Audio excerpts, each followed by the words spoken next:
Well, David, this is several people have told me as they walked in that this is one of the most timely topic, and they are very appreciative of the Asia Society for having this program. The reality is, anyway, thanks to David. It was really his ability to join us that makes this happen. We don't usually touch politics, at least in particular domestic, local Hong Kong politics. We don't touch it. We never invite any government officials to come talk about politics. We never invite opposers to come talk about politics. So a couple of years ago, they accused me for not inviting the opposition. I said, why should I invite the opposition? I don't invite anybody. I don't invite the government either. Nobody from Beijing ever spoke here on politics, and we steer clear. But on the other hand, there are issues that really impacts on Hong Kong. We are a regional organization, a global organization that focuses on the region, Asia versus the West, not versus, but Asia and the West. But when you come to such issues, it is inevitable that there are things that impacts Hong Kong. Moreover, when the Hong Kong government first gave us this site, of course, we spent hundreds of millions of dollars to make it, to do it up to become what it is today. I promised the government that we have to also take care of the Hong Kong community. So we do have to do something. So what do? We bring students, we bring old folks. So the Holocaust program, we had 80 students, in particular from some of the ethnically diverse high schools. So we had a lot of Muslims, we had a lot of minority Indians and all kinds. That was really, really a wonderful sight. So I suppose along that line, to care for the future of Hong Kong, what happened in the Taiwan Strait is of importance. So we're delighted that David has come to speak to us. David is an old friend, and he is one of the few that really shall I say, understand both sides probably more than most people I know. I go to Taiwan, I remember 15, 20 years ago, he would invite me to dinners, and you know, all the people that you know today in the newspaper, they were all his friends, and he really is, in my opinion, a very effective person to explain the other side to the other side. That way, hopefully we have a better chance of keeping the situation under control. So recently there was an election, David, and you and I have talked about this subject over a long time. Did it surprise you? Thank you, Ronnie. First of all, I think, I don't think the Hong Kong government talks politics, so that is a good thing. I think the election result in Taiwan, unfortunately, is no surprise to me, and I hope there's not much surprise to everybody else. I predicted about a year ago, when I was spending about a month in Taipei with my family for Chinese New Year, and met with all the three parties that it was going to be running for the presidency in Taiwan. And I predicted that DPP will win around 40 to 42%. And then I do not believe there will be a united KMT and TPP, which everybody is trying to work on that. But I think if you understand the politics in Taiwan, if you understand why KP, the chairman of TPP, he will not agree to do that, because otherwise his party is going to be eliminated in the process. So as I do not believe he will be working with KMT on the legislation yuan's election.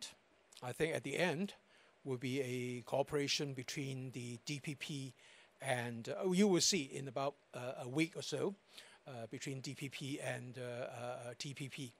And I think as the election for the chairman and vice chairman, or the executive, the legislation yuan's chairman and vice chairman, I think in my view, I think the TPP and the DPP, I'm sorry, the Green Party will work together in the next 2-3 years at least to try to marginalize the KMT and even more.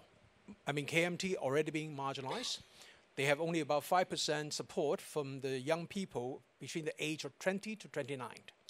Okay, so I think it is a up. I'm not saying there's no hope, but I think depending on how they restructure the party, and then you have to show some leadership, and then also they don't fight within themselves, and then of course they are also sending a lot of rumors about my good friend Zhao Xiaokang is going to run for the chairmanship of KMT. I mean, he's a good friend. He's 74 this year. He's not going to run for the chairman, I can assure you, okay? And I think Eric is going to maintain as the chairman at least until 2025 when his terms come up.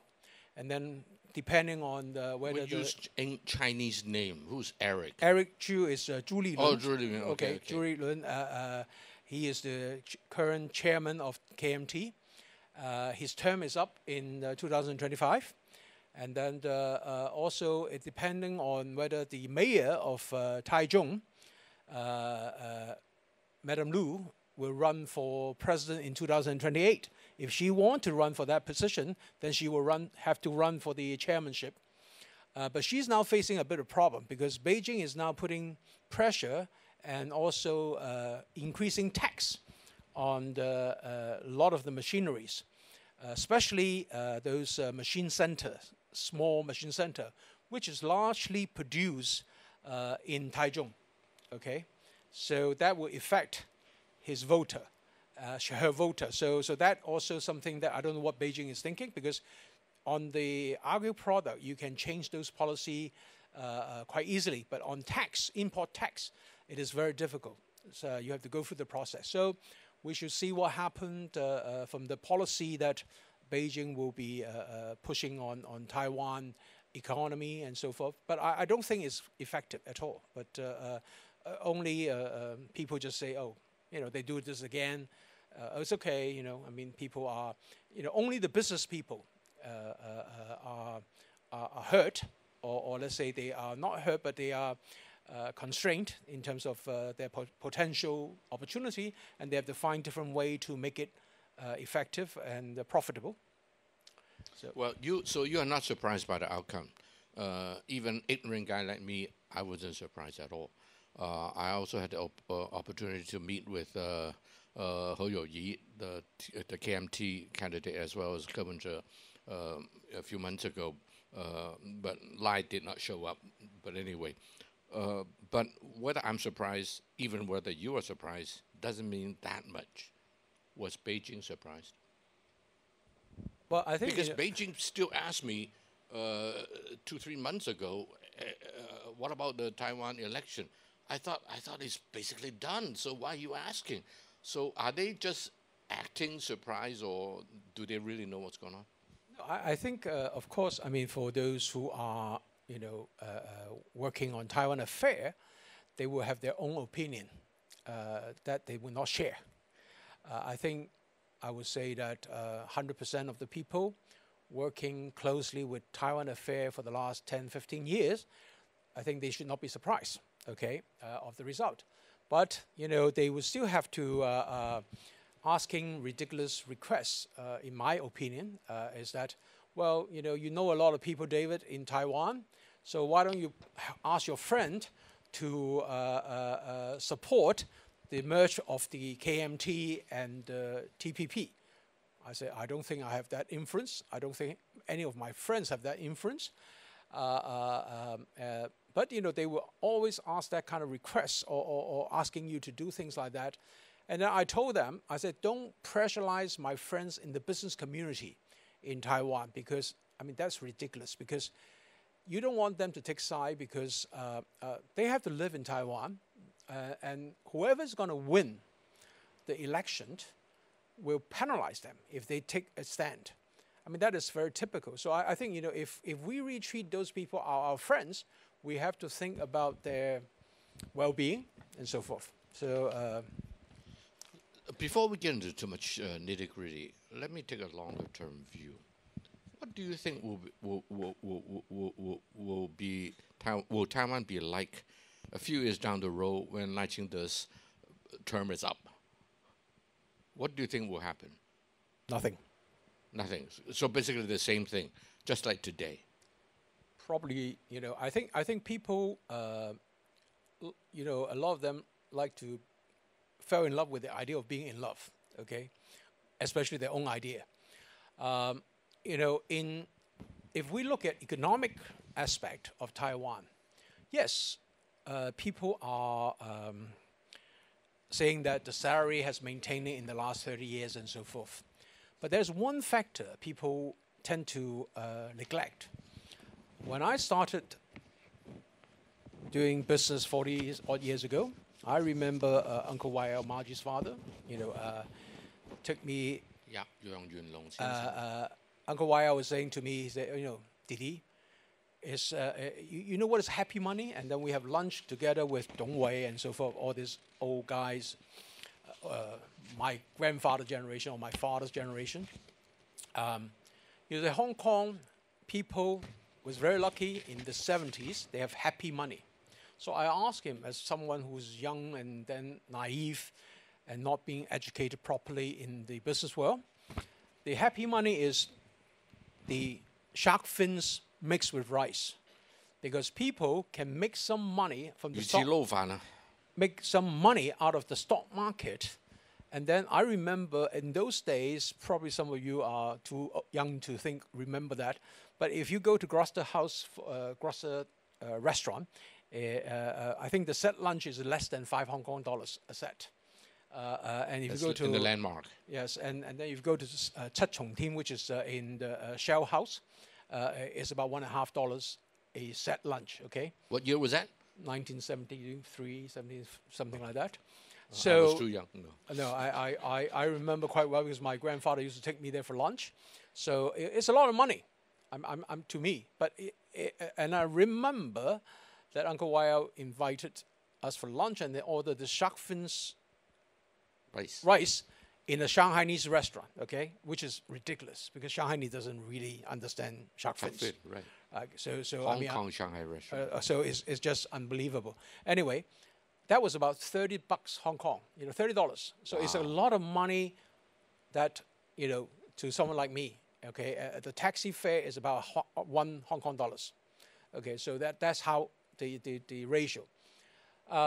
But in those days, you can see people order that because they make some pocket money, happy money, from the stock exchange. And why I use this is that in 2016, when the DPP came into power in Taiwan, the Taiwan stock market is less than 9,000, okay? And 2023, October, they are around about 17,000, 16,000, 17,000. Wow. There was the crossover on the day I was in Taipei. They have a crossover that they surpass Hong Kong, okay?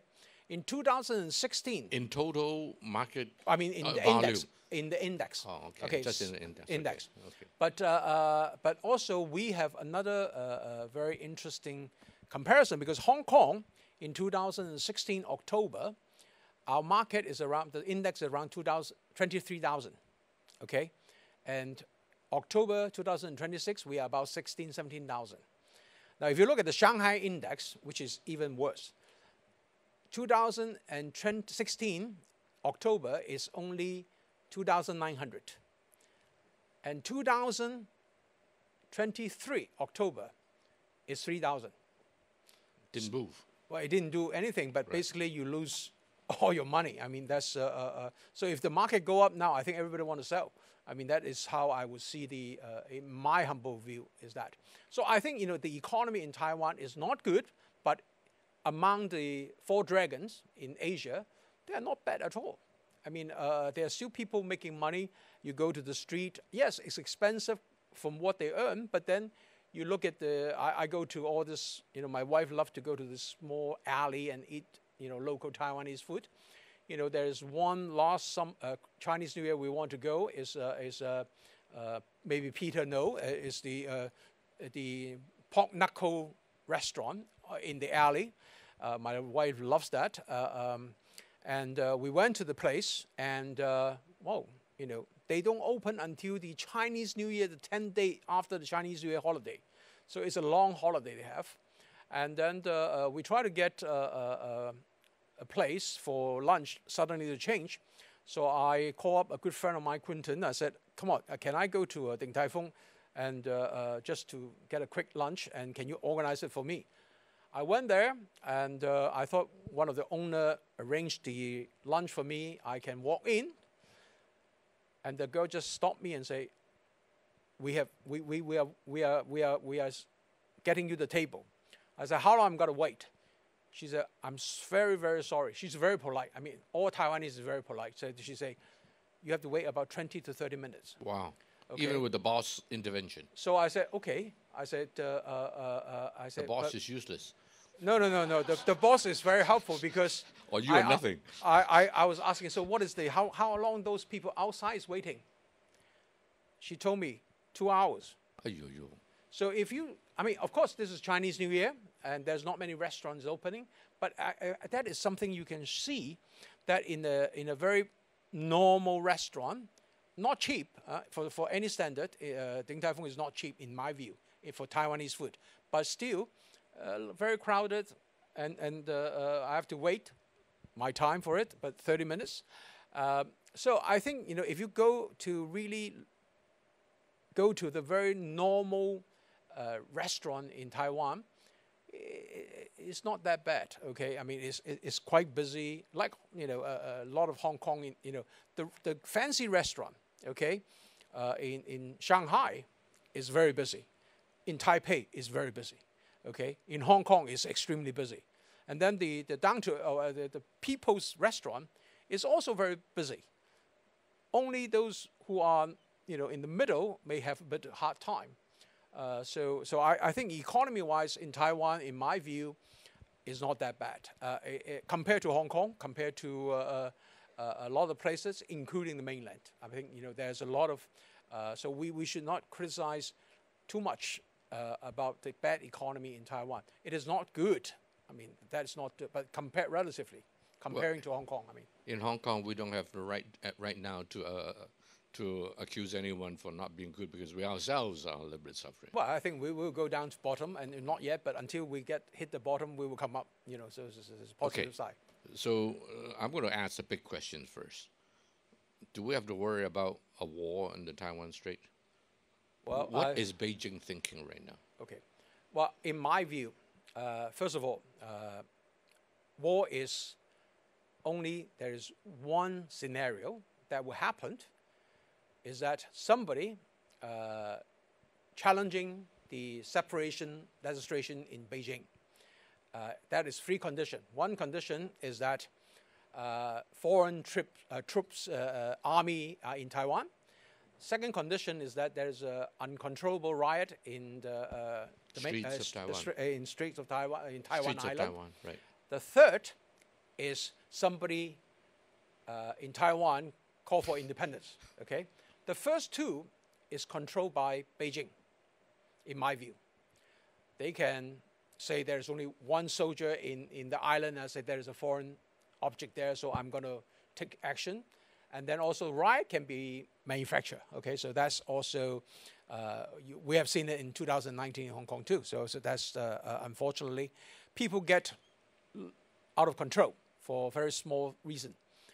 But the last thing is that is calling for independence. Now, in that regard, I do not believe anybody in Taiwan has that power, because the cross-strait relationship always between the U.S. and China, mainland China, for the last 75 years. And it's not going to change for the foreseeable future.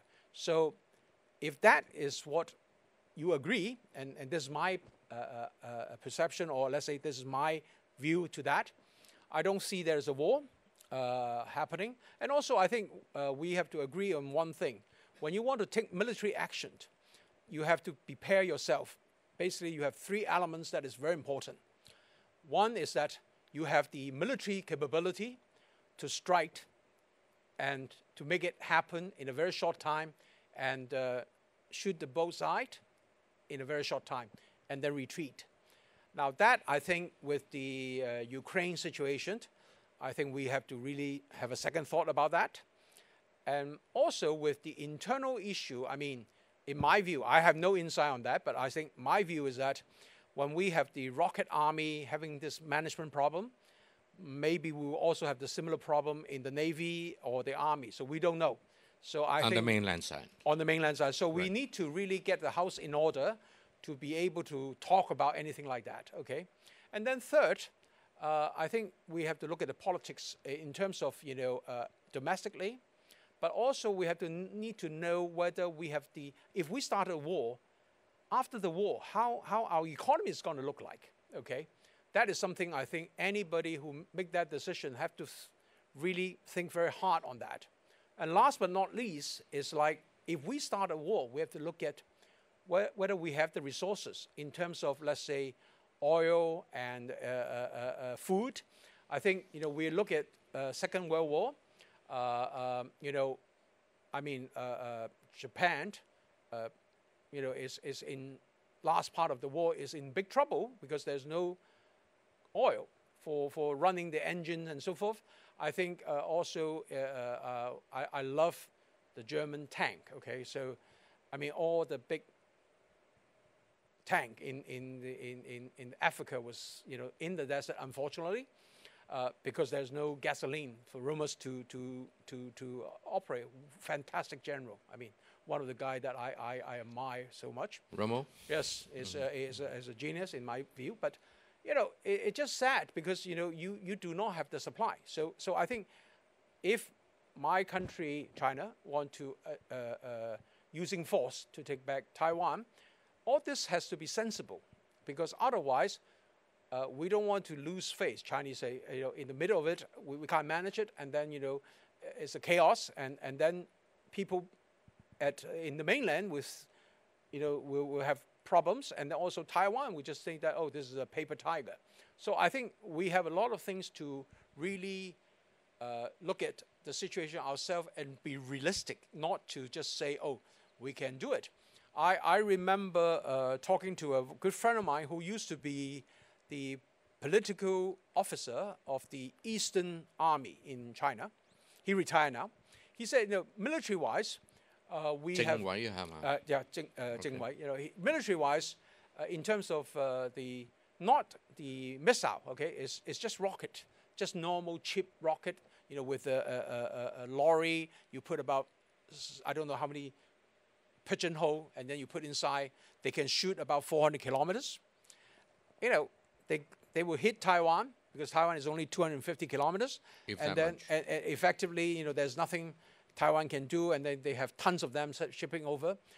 He asked me, he told me, he said, as a military guy, we tell the boss, we can do this option 1, 2, and 3. This is the consequences, and this is the people we will have to die, and so forth. We can drop parachute going to Taiwan, but you have to look at the casualty. And this is a political decision, not by the army general, is by the president and the state council. So this is something that I think it is very easy to people say, I want to use military. And also I think you have to look at, not only to listen to what I said, but also look at the propaganda in the mainland internally now. They are now cooling down the internal pressure on having a war with Taiwan. And I think that is also a very Was it ever high? Absolutely. Oh, when was that? When the Nancy Pelosi was in Taiwan. Okay. And people think that, it's like, I use this as a comparison. There's always a red line for people in Taiwan. And there's always a red line also for people in China. When Nancy Pelosi visited Taiwan, a lot of the people in the mainland feel we are going to lose Taiwan. And people, my contemporary, who are not fit to go to war, will say, well, we will start the war now at all costs because we are going to lose Taiwan.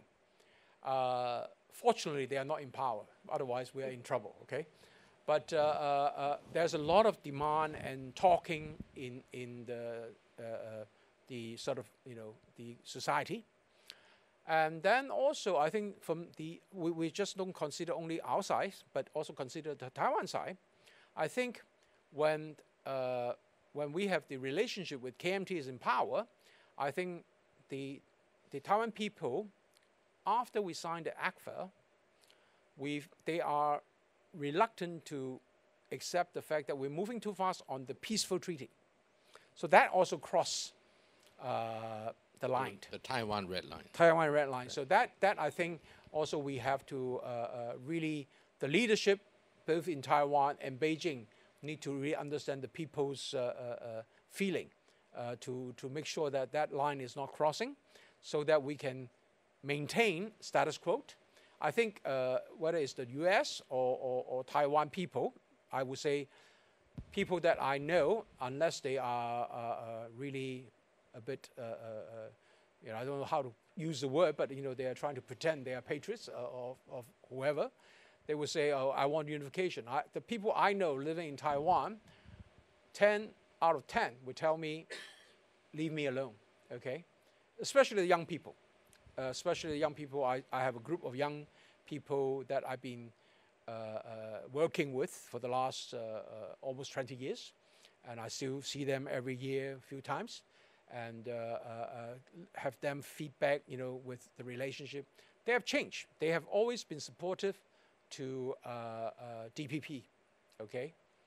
This time, about 70% of them, at the age of 39 to 30, they are now supporting KP, okay?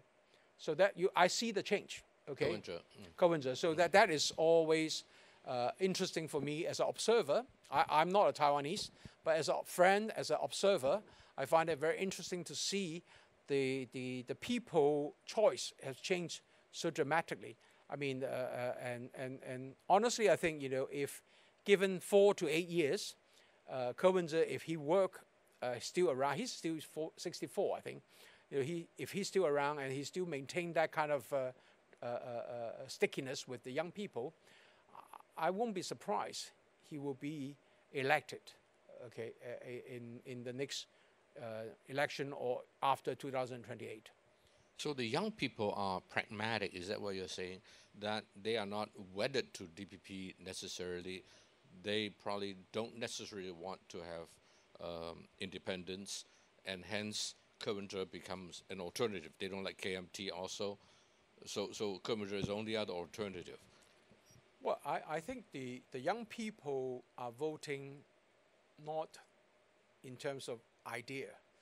They voting, at least my read is that they vote because I like him. Oh. Okay, so that is a very important factor for them to vote, because they find it different. Because Ke, he raised money. Okay. Who supports him financially? Oh, he can draw. He only asks people like us, you can only submit 500 NT to support my party. No more than 500 no new Taiwan dollars. I don't want anybody to own me. Okay, I don't want to have guanshan goujie, which is like I don't want to be in bed with businesses. Okay, and he demonstrated to the people in Taiwan that when he was slaughtering, in my view, the developer Yuan Xiong, Zhao Dong's on his big egg, okay, the stadium. I think it's just unbelievable. 8 years, he will leave the opening ceremony to the next mayor instead of doing himself. Okay, that's how he showed people that he is not going to compromise for this, with the business people. That is something on paper very unique for the young people. Oh, this guy is not like the others. Okay, they all work with businesses or corruption and so forth. Is that limited to the KMT or also DPP? Oh yeah, they consider them as corrupt as everybody. I think corruption is not monopoly of KMT. Well, I mean, it's not a bad word. I mean, because you are useful, huh? So in Hong Kong we have ICAC. Taiwan also have, but I think things are not going to happen if things. So they want to make sure things are happening, if you're hiring Philippine or Indonesian made. You know, you go through the agency. Most of the agency is controlled by legislator, and then taxi. I understand DPP controls a lot of that stuff. Is that true? Yeah, both sides. I mean, Both sides. for example, taxi, 100,000 taxi in Taiwan. I met the guy who owned 40,000 of them. He used to be a Wow. DPP legislator member. So I mean, it's quite. You run politics. You need money, but Kerwenze doesn't need to use the conventional way. He posted on the say I need 15 million NT. His website was already sort of down because people are just going in and giving money. Overloaded. Overloaded. I mean, something like our government with our IT as well. So it is quite. It's not unique in Hong Kong, so it is quite common. So I think that's something very unique in the Taiwan politics. And also, I think he, in my view, he is not going to cooperate with KMT on the legislation yuan. No reason, and I think. But he will cooperate with DPP. Because there is a basic fundamental people have to understand, and which he can use it as a excuse. Without a proper membership in the committee, you cannot basically propose any legislation in Taiwan legislation yuan. So if you have 8 seats and you don't have anybody there, you cannot propose anything. So for 4 years, 8 of those people sitting there and just listening to what other people say. So they cannot show any work they have done for their voter. So they need to cooperate with somebody to get the position, okay, into the system. So that they need to have cooperation with either one party. And they will choose DPP instead I think they would choose DPP because they can really slaughter both DPP and TPP, which is Kerwenze. They can work together and slaughter KMT in the next election, which is 2026. Not slaughter in the sense that they would take everything away from them, but 26. That's not the presidential no, election. it's the regional yeah. election. So they can work together, and then preparing, also making KMT candidate weakened by this election, so that they can be preparing for the 2028. Now, I don't think 2028 will be two dog fight. It will still be 3-party fighting. If the 3-party fighting, I think that there's a good chance Kerwenze will have reaching the 40 mark. He is now 25, so 26. He can reach 38. And then if DPP drop a little bit, and the KMT go down to 25, 26, that percentage of voter, then there's a two-man fight, but actually 3-party are in the election. If the swing is still that DPP are able to maintain their support, which is getting more difficult in time, so they will be able to retain the seat. But depending on who is their candidate. If it's William again, or Lie Ching-te, it will be a very tough fight. I think if we because William Lie is so good. Well, no, he is. He should be a priest. I mean, because, priest? Because I mean, he tell people what he think, right? So is not a politician, right? So he should not be so honest about I mean. And then, I mean, I think he's, at least he need to improve. I don't know in 2 years' time whether he can learn that, but he have to ensure the United States, okay, that during his time in office, he will not rock the boat, because the United States only want one thing, is maintain status quo.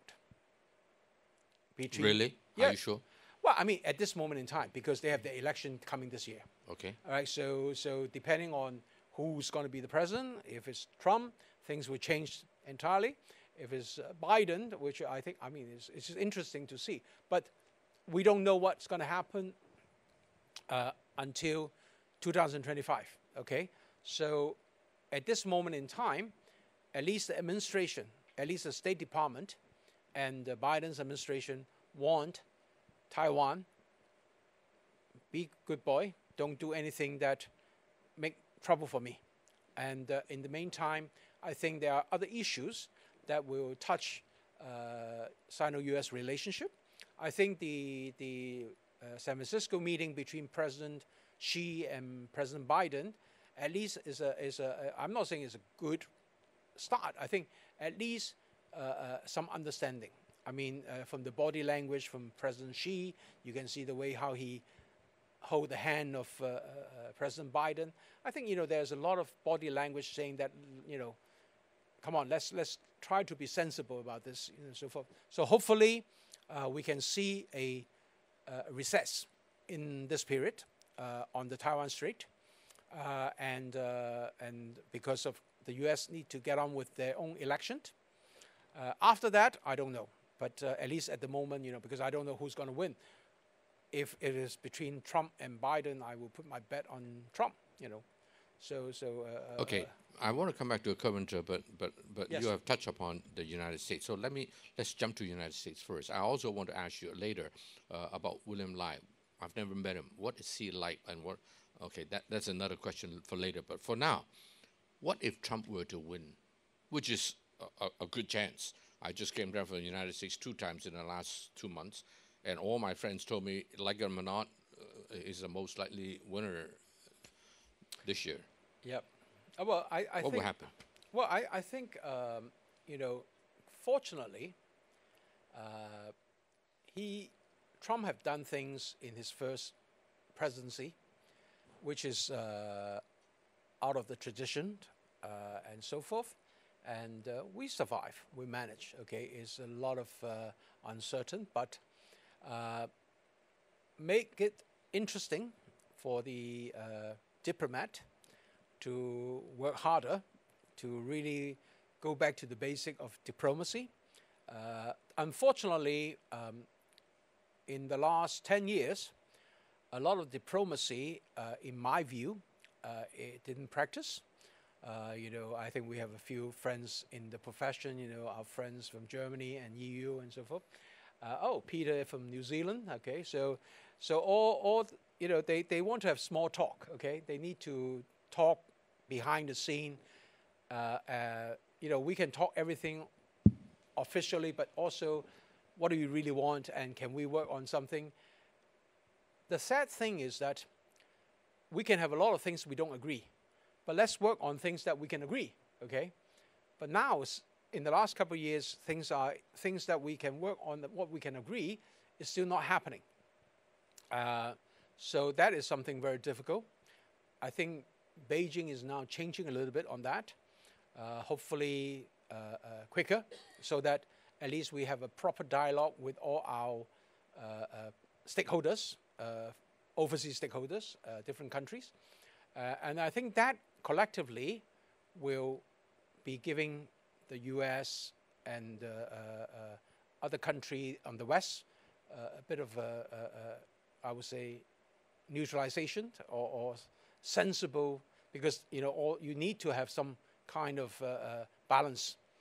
So you don't want to have so many people, but also there are domestic issues that Trump need to deal with.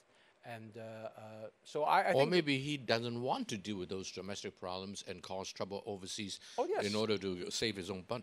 Well, of course, then, but at the moment, to start a hot war with China, for the United States, I mean, they also need to look at the 3 elements, okay? Like anybody who wants to start this is a basic principle of war, that you need to look at it seriously, because otherwise, your economy, you just can't say, I started a war, then everything go okay. Actually, it will get worse. So that is something that he's not I mean, he may be eccentric, but not stupid, you know. So I think, and also people around him can be very hawkish, but you have to be sometimes realistically saying that, can I really beat my opponent or eliminate? So I think that is all consideration for the administration. But I don't worry as much Beijing. Being a unitary state, you know, you basically trust those 7 guys, in particular one guy, and as long as he's not crazy, it's okay. But in America, you have three groups. Number 1, the president. Number 2, those hawks around the president, including some military generals. In the old days, I said the segment of society that is the safest to trust for a more peaceful world is the military. But now the militaries are very against China, and there are some people that are very hawkish. So those people around the president, including the military, some in the military. Number 3, you have 535 unsupervised children. That is the Senate and the House put together. And those guys, I mean, it's easy for them to for things to get out of hand. You cannot control those 535. So you are more sanguine than I am. Well, I think, you know, I understand the U.S. have a different political system. I think Beijing also know that. And of course, they will continue to say, I'm not happy. You know, they're almost every week now, you will see the U.S. congressman, congresswoman coming to Taiwan and so forth. And then you will hear the official spokesman from MFA will come out and say, we condemn that and so forth. You know, it's just, you know, I think, you know, they can record that and then put it on the tape and then just repeat it every week. It's not going to happen because obviously they are not happy, right? Why are you making all this trouble for me? But they also know that those people are going for election, right? So they need to do that. I mean, for example, you remember that the Congress and the Senate was saying that they want to revoke the privilege of Hong Kong ETO. Well, we have very limited diplomatic privilege, okay? But that's the Economic and Trade Office of Hong Kong in the United States. In the United States. That has been going on for half a year now, right? Nothing happened. No decision had made because the executive branch, because the legislation is that the Congress tell the State Department to exercise, okay? And the State Department is putting on the file for 6 months. So the executive branch still have sensibility to make sure things are not going into the wrong direction so that they have to clean up the mess because they are the one who are actually dealing with the problems on the daily basis. I mean, so I think there are check and balance. Of course, you know, you are talking about, in your view, that Beijing is much safer because, you know, it's an absolute power control and so forth. Now, I'm sorry, you're a good friend, but I must say I don't agree entirely with that because, yes, I think President Xi is very smart and he's, you know, he loves our countries, you know, more than anybody else and so forth. But the thing is, the system is a pyramid system. So from the top coming down to the bottom, you know, it takes a long time. Okay, it takes a very long time that you don't believe that the train has run 3 times before somebody else is opening the door. So that is not something I think in our system I would say is healthy. And also, I don't think the president really, I mean, if you look at the cost rate relationship, under the 20-party Congress, number 2 most important statement by the central government party Congress is peaceful development with the world. Okay, peaceful is emphasized, and also that go with the peaceful unification with Taiwan. But then you still hear people talking about we're not dropping the military and so forth, and the opportunity, if needed, we will use this against Taiwan and so forth. you don't have to remind Taiwanese people because nobody in Taiwan take it seriously anymore. Okay, it's a paper tiger. And the vote this year, last month, or this month in Taiwan, tells you nobody cares what you think. They do what they like. They vote what they like. And basically, we want everybody to vote for KMT. KMT got 4.4 million vote. When I told my friends in Beijing, I said the result for KMT this time will be even worse than Hanguoyu. They will think, oh, not possible. Okay. I said, well, if you look at 65% people come out to vote, that's the number. If you look at almost 69%, which I was not expecting that high, but 69% basically is all young people. The 3 million young people, first time voter, all go to KP. And that's how I was that's how I predict he will get 25% or more. Not because the old guys, anybody in my age bracket or younger, let's say 10 years younger, they will not vote for him. They will either vote for DPP or KMT. Because we think that in our generation, we think he's not delivering anything. He's just talk. But the young people say, well, we are dreamer. We can still dream. Because if this time he not be voted, because we will say, oh, you vote for him, you're wasting your vote. But they don't care. That's how young people and us are different. Kelvin Zhang is definitely a quiet taste. I've only met him twice. Man, that guy is unique. But anyway, I won't go into that. But what about Beijing's position? If you are one of the gentlemen in Beijing and you say, well, 10, 15 years ago, it is unimaginable that a junior U.S. congressman can go to Taiwan and land on the island. And yet now Nancy Pelosi comes, and then others are now following suit. You say that there's no military, but supposedly there are some military advisors already in Taiwan from the United States. I don't know if it's true or not. Of course. And then in 1996, when 2 aircraft carriers went to Taiwan Strait, Graham Allison assured me, because he said I was in the defense ministry at the time, and at that time we did not even touch the Taiwan Strait. We're not even at the mouth of the Taiwan Strait. We were in the northeast and southeast of the island. And yet today, the military, the battleships are in and out of Taiwan Strait from the United States on a monthly basis. So if you are a guy in Beijing and you look at it and say, God damn it, it is sliding. The whole thing is a slippery slope.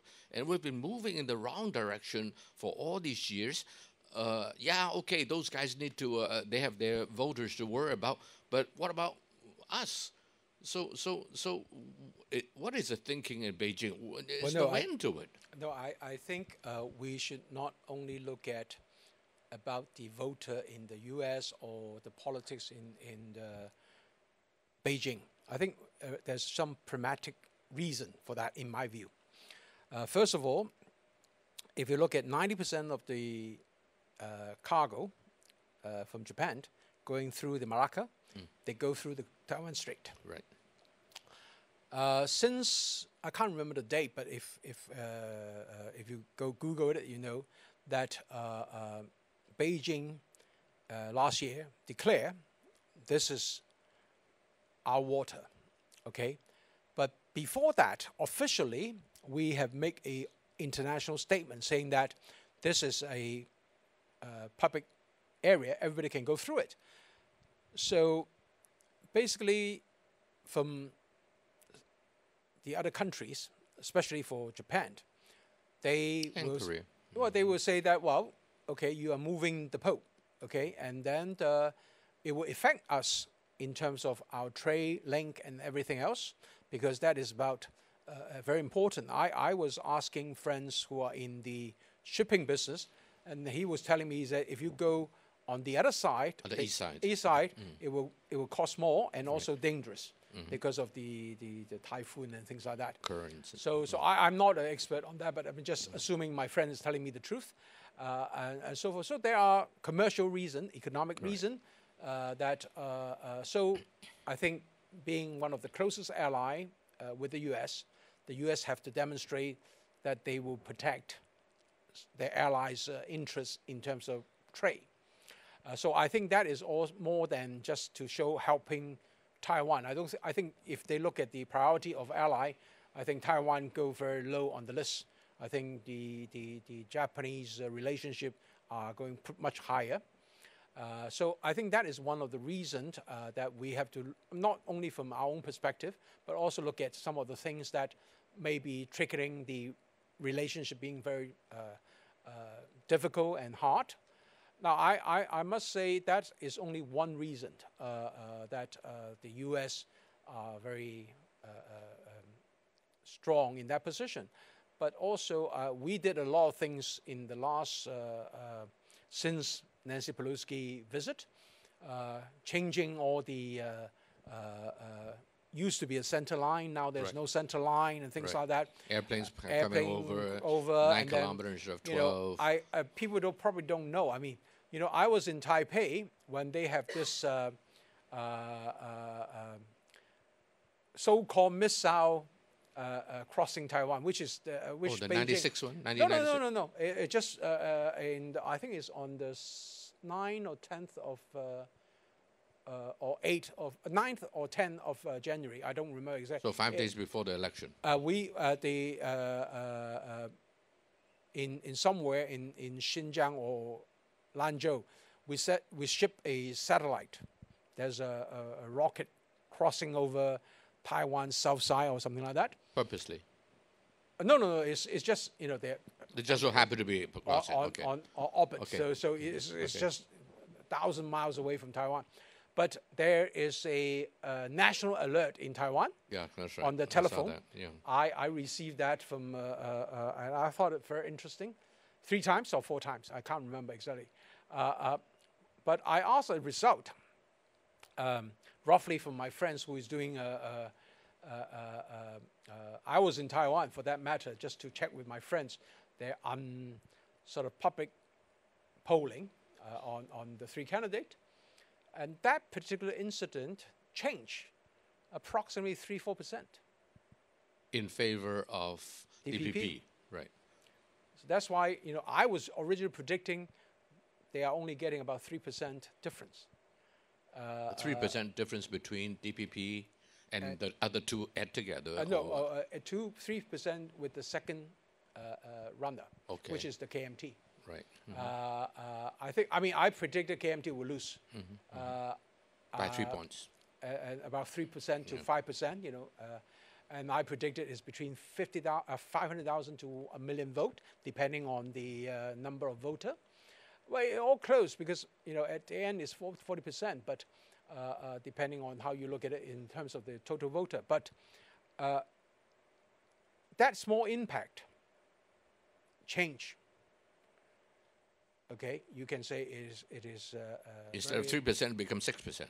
Yeah, so you can say there's a swinging manufacturing or whatever, but election is like that. I mean, it's not. I don't believe it's a sort of a so-called a gentleman fight. They are not really. I mean, so unless you are naive in Taiwan to think that. So I think there's a lot of things that I remember. In October, I was talking to Naijing yesterday night. We have dinner, 4 of us. Talking to who? Ying Naijing. She's one of the very top political anchor in Taiwan. In Taiwan and also in our TV series in mainland and Hong Kong, Phoenix, and her mentor is Zhao Shaokang. Okay.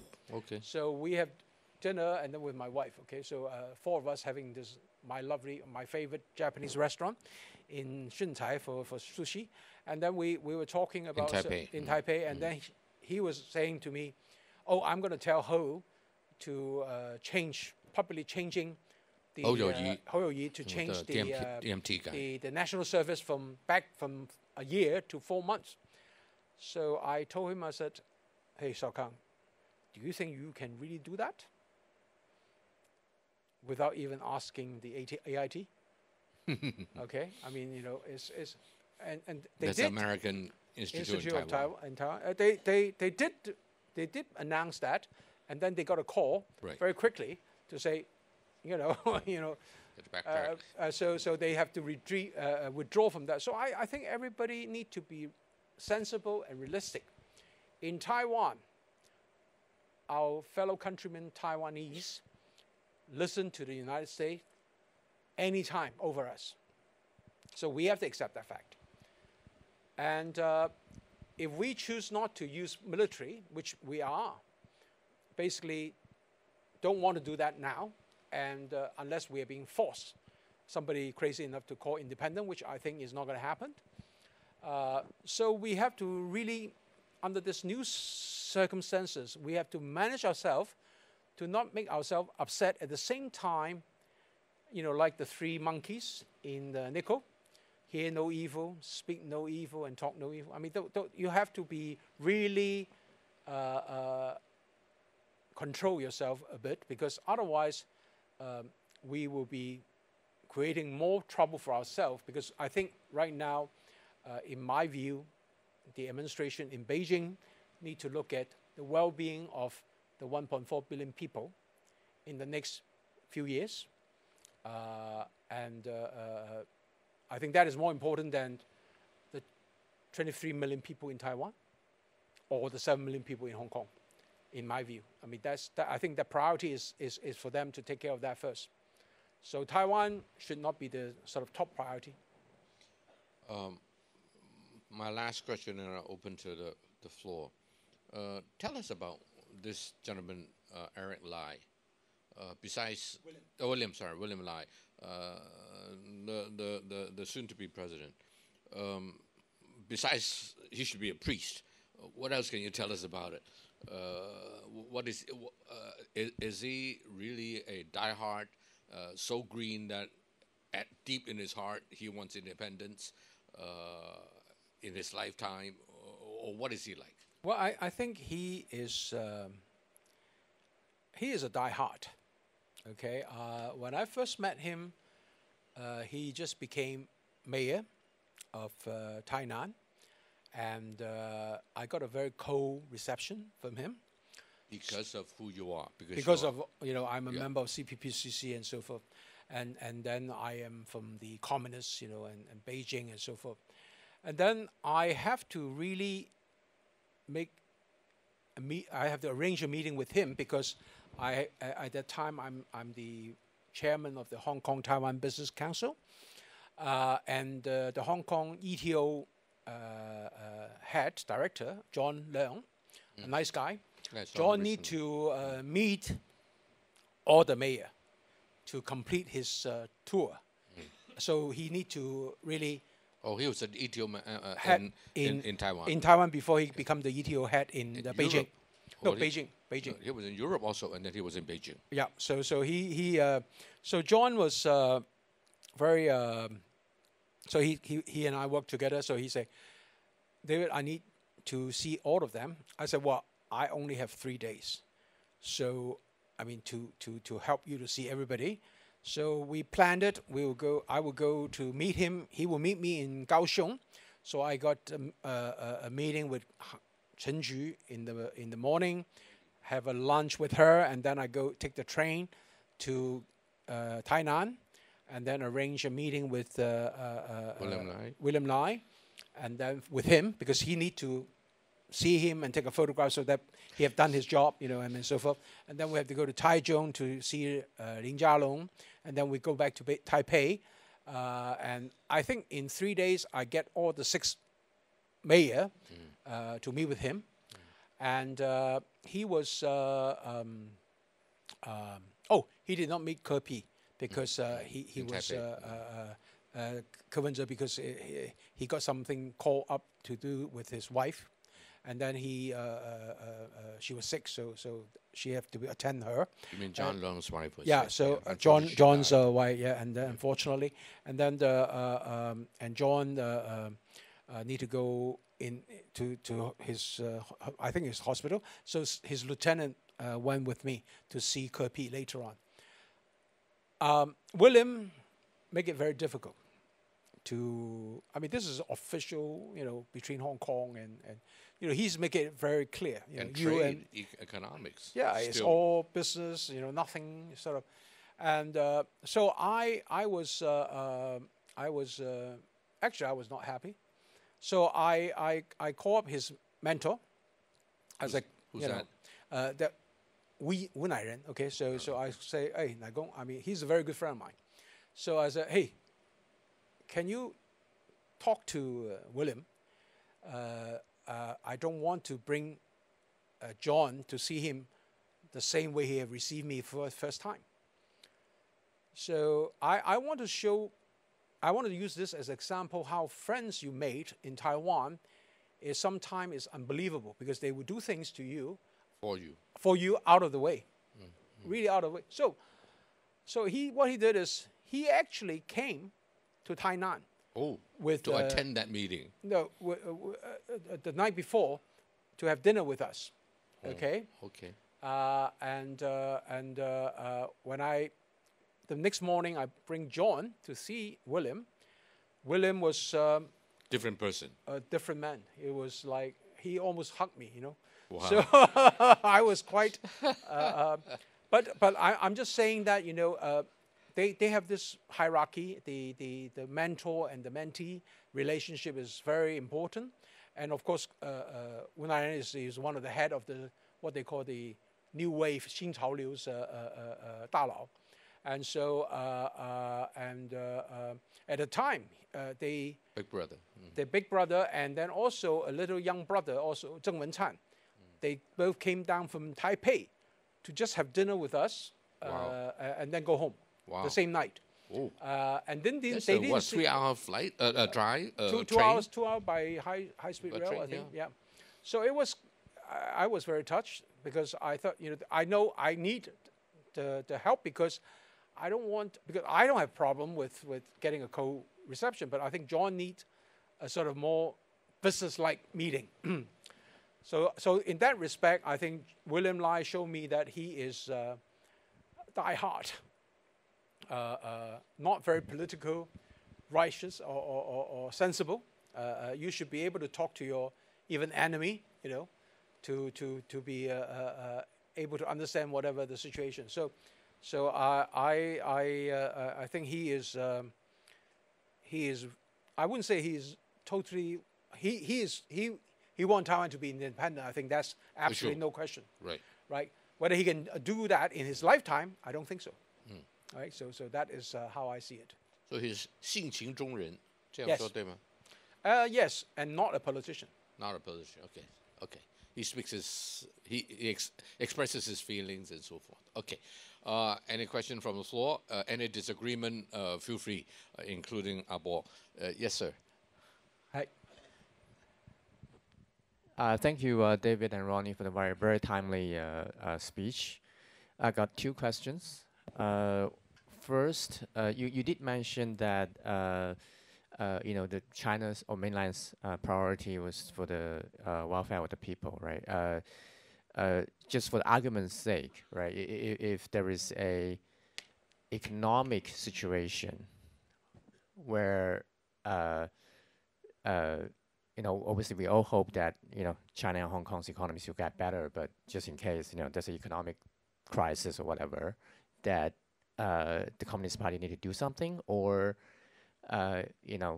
if Trump's elected, there's another trade war or whatever, and given what Ronnie just said, a slippery slope across the street, could that be a situation where even though nobody wants to get into war, but something triggered and people just dragged into a confliction? And also I think the war, it could not be just, maybe it's not an all-out war, but it could be a blockade or something, in between.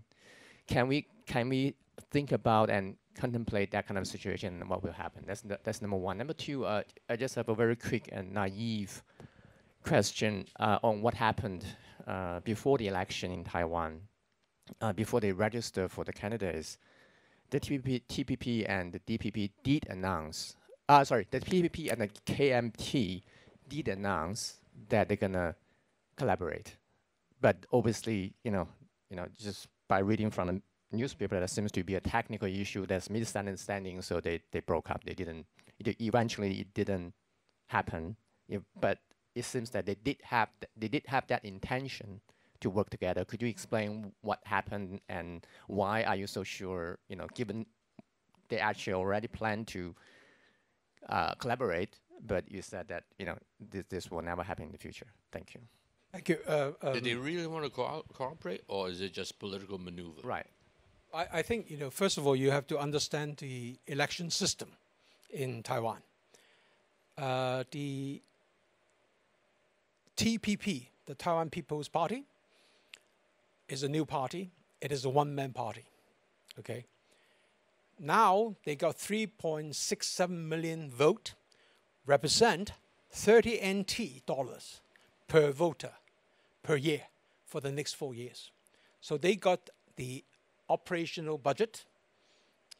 If they don't run for the presidency, they don't have that money. So this is a financially, if the party want to carry on, they need to be someone need to run for the presidency to be able to get that. That's number one. Okay. Number two, if they join with the KMT, there's only one reason that Wen-je will agree, is that he will run for the presidency, and they will let the KMT to run the executive yuan or legislation yuan. But KMT will never agree with that. I know them quite well. I have lunch with them in Taipei, and 3 of the top guys on the policy and then the working group with Eric, Zhu Lilun's, was just telling me, oh, they just basically they want to brush off TPP because they think that they are nobody. They will not be a force. They are still very arrogant, and basically is in Chinese, 没落的贵族, okay, is a dying noble, okay. So they think that they don't really have to worry. They just give them a few seats in the legislation yuan, and they should be happy. So that's why I say, because of the financial reason and because of the life of the TPP, KP will not agree for any merge. Of course, they don't want the people, which is 60% of the people, that against the DPP, they want to elect somebody new. Nobody know how they split. So at the time, KP was only around the margin of 20%, or since he declared. But at the end, he basically started his campaign in January 2023, when he set up the office in Taipo, okay. When I saw him and his party secretary, Taizhu, they were not sure. They think that they would be happy to get 10-15%. But the support came gradually.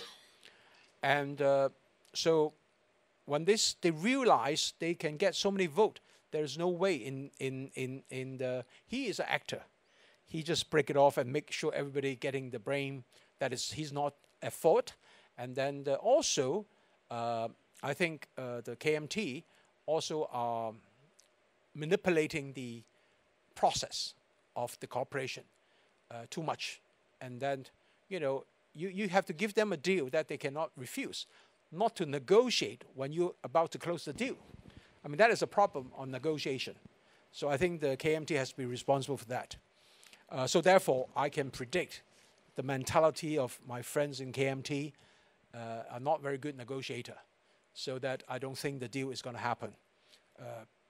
Well before everything, I was in Taipei in October and November and December, and every dinner I have with the different people, They ask me what, I mean, not that my comment matter, but they ask me, I say, it will not have a cooperation between the two parties. So there will be a three-man fight. So the first question you talk about...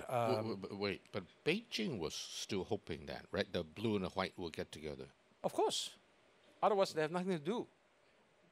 Right? I mean, But that's were they that unrealistic? No, I mean... Did they listen to you? Well, I mean, they don't have to listen to me because until the moment, until the door is closed on the aircraft, you know, they still hope there are more passenger coming in, right? So that is a good positive thinking. So I think, you know, we have to really be, you know, we have to give that credit and applause, right? So coming back to your first question, well, I think in how should I put it in a way that doesn't make me well? To start a war, okay? I just said yes, you know, out of emotion and so forth.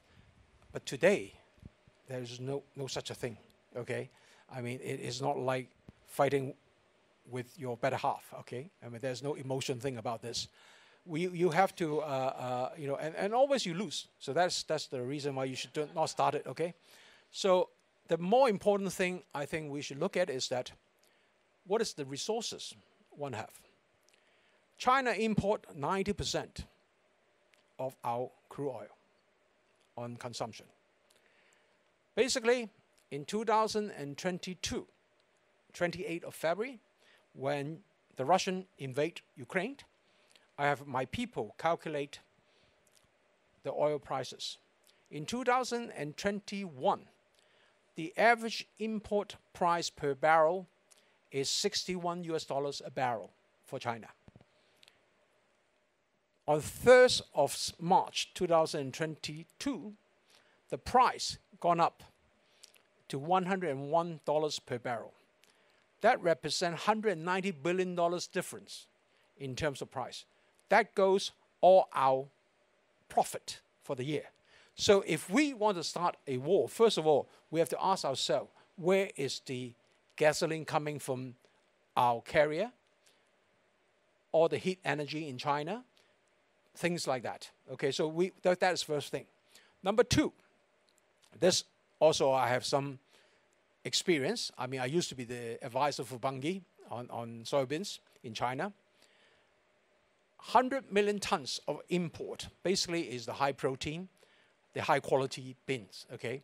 That is, how do you ship those 60,000 tons of vessel going into China when they have a blockade, right? So food is another issue for us. People say, I have been a member of the CPPCC since 1993. I read the government report. Now I can really write myself one. I mean, you know, if I really have to draft one. Basically, if you look at the detail, please do. I mean, it's on the website. You look at it's not kilogram of grain we have. It's Chinese kilo, okay, jing, okay, which is half of it. So we are talking about half a kilo. And if we look at the numbers we have on food, it's basically we're reaching the supply of Chinese people per day around 1 kilo, which is just meeting the UN requirement. But if you look at the dietary, today we have, as a Chinese, 6 kilo of grain coming out from 1 kilo of beef, 3 kilos of grain come out with 1 kilo of chicken and eggs and things like that. If you look at the food you have on the plate every night in China, not here, you know that we do not have that kind of grain. We have to import. So how do we import? Who's going to feed China? I think Lester Brown will come back and be right. Who will feed China in that sense? Of course. That's why our president, a couple of years ago, tell everybody, please control. Don't waste your food. Don't waste the dietary things like that. But I tell you, whatever the government has a policy, I think somehow people are not stupid. You know, therefore, you will find there is, you know, all the officials are not allowed to have banquet, okay? But you probably read one of the news that someone died in the Central Party School. I don't know whether you some of you follow that news, somebody had a heart attack because he's drinking a lot of Mao Tai, all right, in the party school. He did not have a banquet. He only asked his fan tang, which is the canteen, to supply a feast to the quarter. Okay, they have a dinner party there, a couple of people drinking as well. And unfortunately, one gentleman died, which is not a good thing. But show why I'm using this as an example is that the parties still go on. Okay, just people outside of the circle doesn't know. I mean, this one is just breaking the news, and people realize, oh, right, still have those party, and those food is being wasted also. So I want to use that as an example to say, I mean, starting a war is quite easy.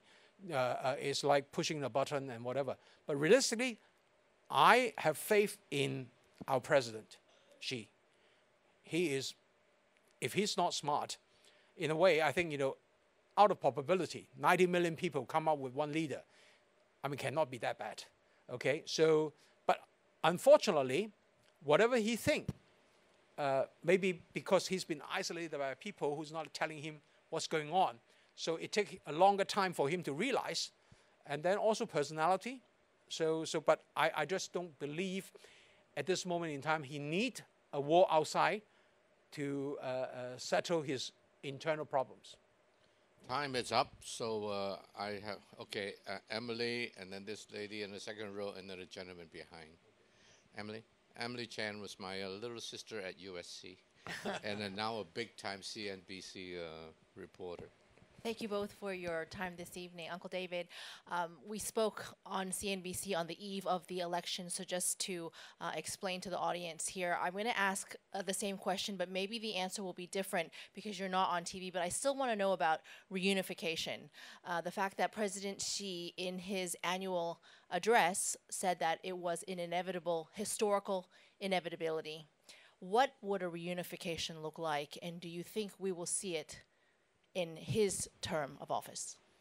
I think at the moment, if we prioritize his agenda, because he needs to prioritize that as any good leader, reunification is definitely not on top of his list.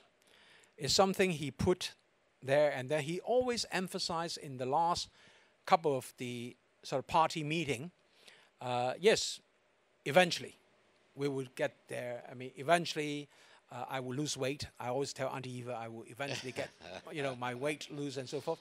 But you know, eventually. But when? Okay, what is the time frame? There's no urgency for him to put this, because this pressure is not going to be outside. It's a pressure that is pushing himself to get all this problem, you know, for him to take the pressure. So I don't see there's urgency for him, and I don't believe, unfortunately, the people around him sometimes may not really understand what the emperor is thinking. Okay, so they are pressurizing that. But otherwise, I just don't think that is something that is urgent.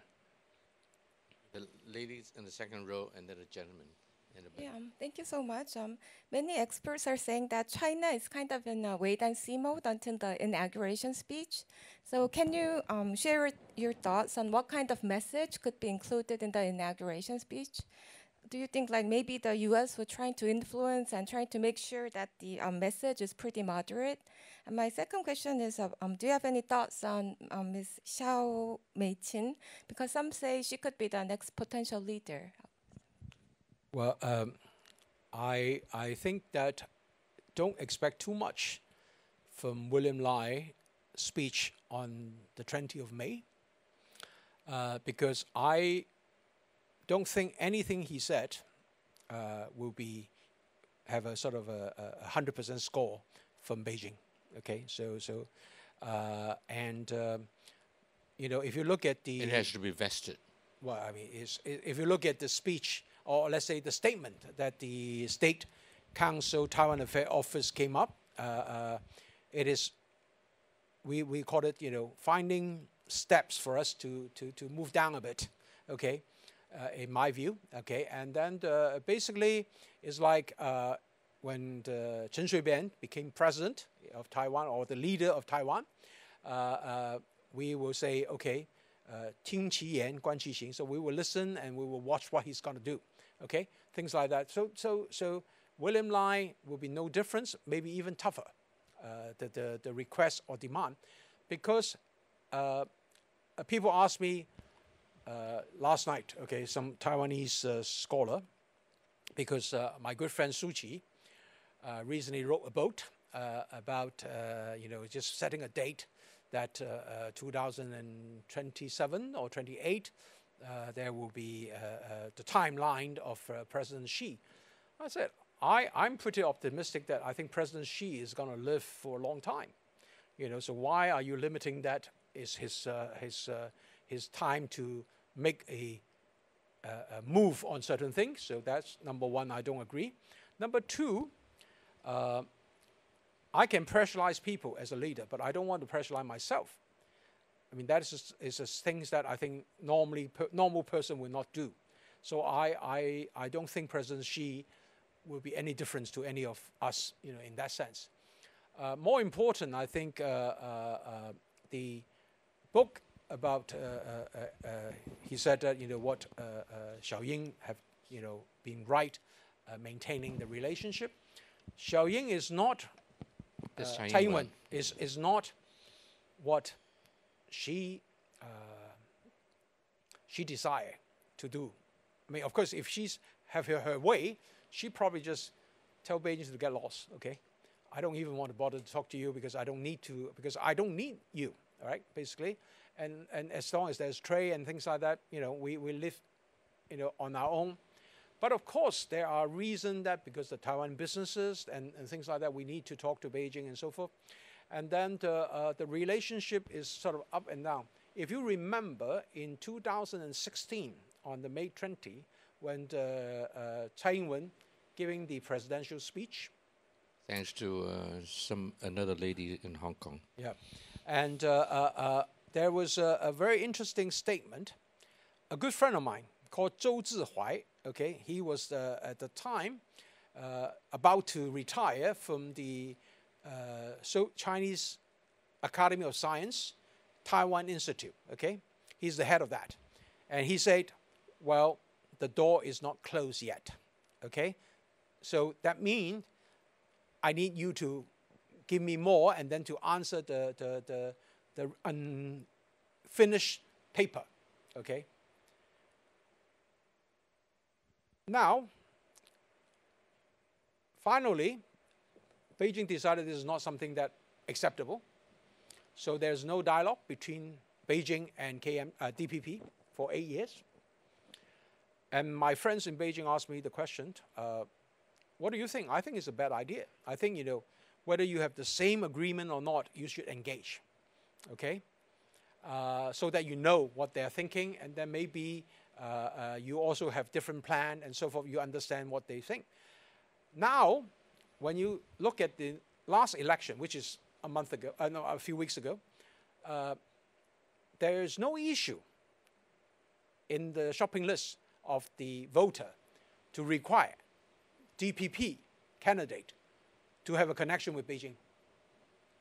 So after 8 years, this is something that removed, where Beijing used to be an important element in the whole conversation. Now is no longer relevant to the voter.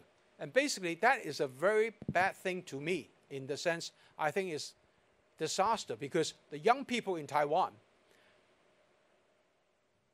they are not considering this as part and parcel of what they need to do. I hope I can answer your question. Last question, because really time, Peter, yes. time is up. So yes, Peter. From New Zealand? Yes, my good friend. Apologies if you've already raised the issue, but I was just interested in your perspective on the fact that the DPP have lost their majority in the legislature, so the opposition parties will have an influential role. I'd be interested in how you see that playing out. Well, I of course it would develop, so I don't have a crystal ball in front of me to say, but I think it is all politics. And so if I were in the shoes of TPP and DPP, our common enemies is to eliminate the strength of KMT, so that they will not be the major force in the next election. So I think the play out, if I'm correct, I think in the next 2 years or 3 years, that will be the agenda of the two parties. They will cooperate and they will be fighting on issues and so forth, but ultimately they have a common enemy, which is the KMT. Well, before Thank we you. end, before we express our appreciation for the wonderful talk that David gave, just two announcements. Number one, for those of you who have signed up for dinner, that's originally for our President Circle members only, but eventually we'll open up to all members. But you do have to pay to come. We have one more seat left, so if you're interested, come to me. We only have one more seat left. And then I'm sure that there will be a lot more firework at that time, because at that time a lot of you who did not ask question or comment will, I'm sure, be able to shoot holes in this gentleman. He's a big target. That's point number one. The second one is, Holly, can we, Alice is still here, so we can open the gallery. Heng, you're here. She's a wonderful lady in the arts and culture, and she's going to give you to be your docent, which is far better than me. So those of you who want to go with Heng, please join her. Raise your hand, Heng, at the back, and she would lead everybody to the gallery for a private exhibition tour. And for those of you who are staying for dinner and still want to see the artwork, you can do that as well.